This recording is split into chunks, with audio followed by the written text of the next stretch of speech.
Muy bien, vamos a leer segunda a los Tesalonicenses, capítulo 2, verso 13. Dice así: pero nosotros debemos dar siempre gracias a Dios respecto a vosotros, hermanos amados por el Señor, de que Dios os haya escogido desde el principio para salvación, mediante la santificación por el Espíritu y la fe en la verdad. Este tema podemos titularlo: fuimos escogidos. El apóstol Pablo le dice aquí a los hermanos de Tesalónica que ellos fueron escogidos por Dios. Igualmente podemos decir que Dios nos ha escogido. Pero ¿para qué Dios nos ha escogido? Porque a veces tenemos una visión pesimista o negativa. Si bien nosotros vamos a sufrir como cristianos, como seguidores de Cristo, la visión de Dios es, según la palabra y este texto que estamos leyendo, es que fuimos escogidos para salvación, para ser salvos. Es decir, más allá de los problemas, más allá de las enfermedades, de los sufrimientos que pudiéramos tener, hay un final. Y es que la palabra dice que es nuestra salvación. Por eso es que en el caso de la parábola de Lázaro y el rico,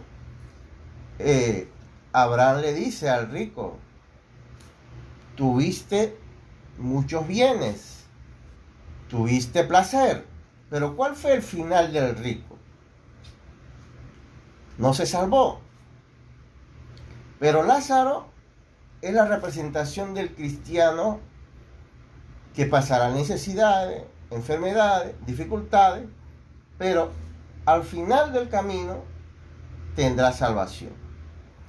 Pero esa salvación no es como algunos enseñan, de que Dios te eligió y vas a ser salvo indistintamente de cómo vivas. No, dice así: mediante la santificación por el Espíritu y la fe en la verdad. Es decir, somos escogidos para ser salvos, pero además de eso, en vida tenemos que tener santidad y fe en Cristo. Sin fe es imposible agradar a Dios, dice la palabra en Hebreos. Solamente teniendo fe en Dios podemos agradarle. Solamente viviendo en santificación podemos agradarle. Los que enseñan que se puede vivir como les da la gana y ser ateos o ser incrédulos, están enseñando un evangelio que no es bíblico. Porque Jesús dice: el que persevera hasta el fin, este será salvo. No es el hecho de que fuiste elegido y punto. Esa es una enseñanza que inclusive los judíos interpretaron mal, porque le dijeron a Jesús: hijos de Abraham somos. Y por eso ellos creían que, bueno, ellos ya eran escogidos, por eso no se les hecho descendientes según la carne de Abraham. Pero Jesús les dijo: si fuerais hijos de Abraham, las obras de Abraham haríais. ¿Cuál fue la obra de Abraham? Fe. Fe fue la obra de Abraham. De modo que no se trata de decir: tengo la doctrina verdadera o estoy en la iglesia verdadera, sino el vivir por fe y en santidad. Son dos cosas que no podemos perder de vista. Cuando yo estoy en un grupo o veo hermanos que no manifiestan fe en Dios ni santidad, el apóstol Pablo dice: alejaos de ellos. Yo no tengo nada que hacer con gente que no vive ni en santidad ni en fe. ¿Por qué? Como dijera alguien, el que anda con borracho termina siendo borracho. El que anda con drogadicto termina siendo drogadicto. Y si yo ando con gente que no tiene fe, el otro que no tendrá fe seré yo, al final del camino. Si yo ando con gente que no le gusta la santidad, al correr el tiempo yo también terminaré igual. Por eso es que tenemos que tener claridad en eso. Efesios 4:1, otro texto. Vamos meditando en algunos textos. Efesios capítulo 4. Dice 1. Yo pues, dice el apóstol Pablo, preso en el Señor, os ruego que andéis. Tiene que ver con conducta, comportamiento. Como es digno de la vocación con que fuiste llamado, con toda humildad y mansedumbre, soportándoos con paciencia los unos a los otros en amor, solícitos en guardar la unidad en el espíritu, en el vínculo de la paz, un cuerpo y un espíritu, como fuiste llamado en una misma esperanza de vuestra vocación, un Señor, una fe, un bautismo. Aquí vemos que el apóstol Pablo dice que tenemos que tener un estatus, una dignidad. El cristiano auténtico debe andar como es digno de la vocación. Esa vocación nos llama a ser santos. Para eso Cristo nos llamó, para eso nos escogió, ¿no? 1 Pedro 2:9 también nos dice a nosotros para qué Cristo nos eligió. Entonces no se trata solamente de que nos eligió como una tómbola. No, hay compromisos en esa elección. Hay tareas que cumplir. En 1 Pedro capítulo 2, verso 9 dice: mas vosotros sois linaje escogido, real sacerdocio, nación santa, pueblo adquirido por Dios. ¿Para qué? ¿Cuál es el propósito? ¿Ser simplemente decir soy hijo de Dios o soy hija de Dios y ya? No, hay un compromiso. Dice, para que anunciéis la virtud de aquel que os llamó de las tinieblas a la luz. De modo que hay un compromiso en decir que soy hijo de Dios. Es que yo debo dar a conocer con mi conducta que soy hijo de luz y no de tiniebla. Por eso es que cuando alguien dice que es cristiano pero se conduce como mundano, lo que está diciendo es que ¿qué está enseñando ahí? ¿Luz? No, está enseñando oscuridad. Y no está dejando el nombre de Cristo en alto y por consiguiente no es hijo de Dios, ¿no? Porque el verdadero siervo de Dios manifiesta luz. Verso 11 dice: amado, yo os ruego como extranjero y peregrino. O sea, el espiritual, el que tiene espiritual, se siente extranjero en el mundo. Eso es lo que quiere decir Pablo. Yo os ruego como extranjero y peregrino. El cristiano, desde el punto de vista espiritual, no pertenece a este mundo. Por eso Pablo habla de extranjeros y peregrinos. Que os abstengáis de los deseos carnales que batallen contra el alma. El mundo se deja arrastrar por los deseos carnales. Ese es el mundo. El cristiano también tiene deseos carnales. Pero dice Pablo, se abstiene. Esa es la diferencia. Se abstiene. No sigue la corriente del mundo, ¿no?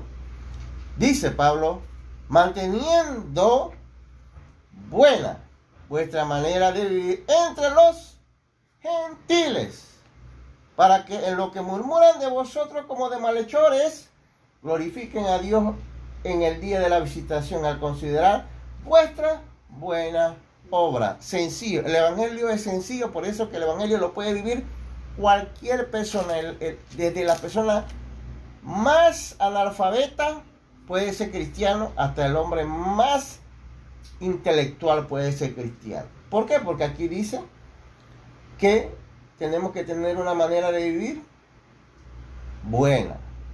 Debemos ser conocidos por nuestras buenas obras. Así se conoce el cristiano, por las buenas obras, por su manera de vivir, dice la Biblia. Pero hay cristianos, y sobre todo líderes, que quieren decir que deben ser conocidos porque dicen que tienen sana doctrina. Aquí la Biblia me dice que debe ser por la manera de vivir, no por decir que tiene sana doctrina, no por decir que es elegido, sino que por considerar, dice, las buenas obras que realiza el cristiano. Por eso no podemos dejarnos engañar. Yo me tengo que fijar es en la manera de vivir de la persona y en las obras, si son buenas, de las personas. La conducta. De modo que aunque me digan 1000 veces que tiene sana doctrina, que está en la iglesia verdadera, pues yo no tengo por qué prestarle la más mínima atención a un mentiroso, a un farsante. Pablo ya había dicho que en los postreros días vendrían falsos profetas, falsos maestros, lobos rapaces. Seguimos leyendo ya para finalizar. ¿Para qué somos llamados? Hechos 26, Hechos capítulo 26, verso 17. Hechos 26, 17.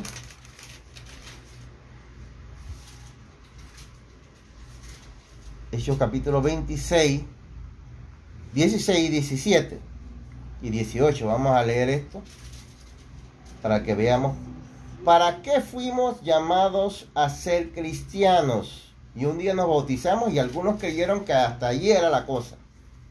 Dice: pero levántate y ponte sobre tus pies, porque para esto he aparecido a ti, para ponerte por ministro y testigo de las cosas que has visto y de aquellas que me apareceré a ti,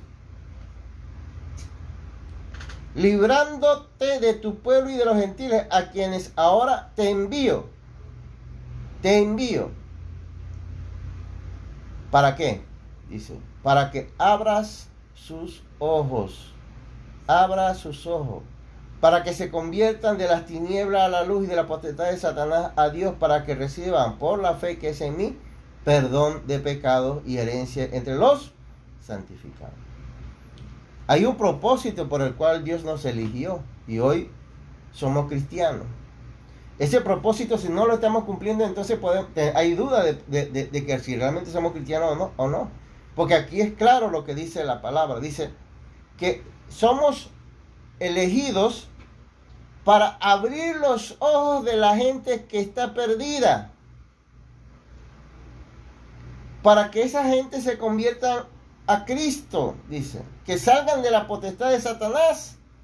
Ese es el propósito para el cual yo he sido elegido, para que esa gente del mundo reciba fe, dice, reciba perdón de pecado y herencia entre los santificados. ¿Estoy abriendo los ojos de los demás o estoy cerrándoselos con mi conducta? Es una pregunta que yo debo hacerme. ¿Estoy abriendo los ojos de los demás o estoy cerrándolos? Lamentablemente hay predicadores y hay hermanos que en vez de ayudar a abrir los ojos de los demás, lo que están es cerrándolos, alejándolos. En vez de hacer que las personas se interesen en convertirse a Cristo, la gente dice, si ese es cristiano, mejor déjenme en el mundo. En vez de hacer que la gente se libre de la potestad del diablo y venga a Dios, la gente dice, bueno, mejor déjenme con el diablo. Y al final del camino, vivimos en una sociedad donde si nosotros los que nos decimos que somos cristianos no podemos demostrar que somos diferentes, no podemos abrir los ojos de los demás, no podemos traer a las personas a Cristo. Porque el primero que necesita ir a Cristo soy yo. Porque si yo no he ido a Cristo, ¿cómo puedo llevar a otro a Cristo? Si yo no recibo la luz de Cristo, ¿cómo puedo llevar la luz de Cristo a otros? Esto es así de sencillo. El Evangelio es sencillo. Es sencillo. Yo me he encontrado, cerca de 40 años en la fe, me he encontrado con hermanos que andan en pecado de adulterio y están predicando el Evangelio a otros. Andan en pecado de brujería y quieren llevar el Evangelio a otros. Son ladrones y quieren llevar el Evangelio a otros. Eso no, sencillamente no puede ser. Para yo poder abrir los ojos de los otros, yo tengo que tener los míos primero abiertos. El Evangelio es sencillo. Hemos sido llamados para llevar la palabra, para ayudar a otros a salir de las tinieblas.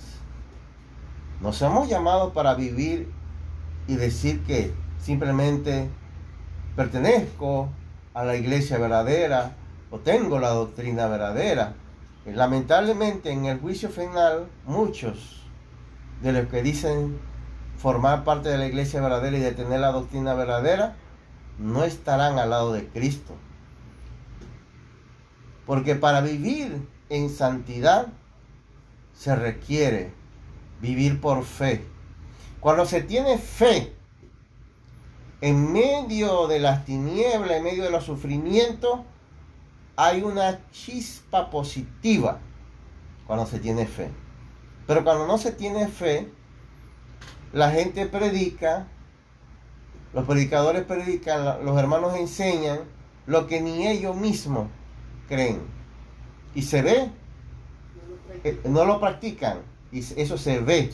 Pero el que vive, el que cree, el que está convencido, el que tiene convicción, tiene fe y se ve, se nota, contagia a otros. Que Dios le bendiga.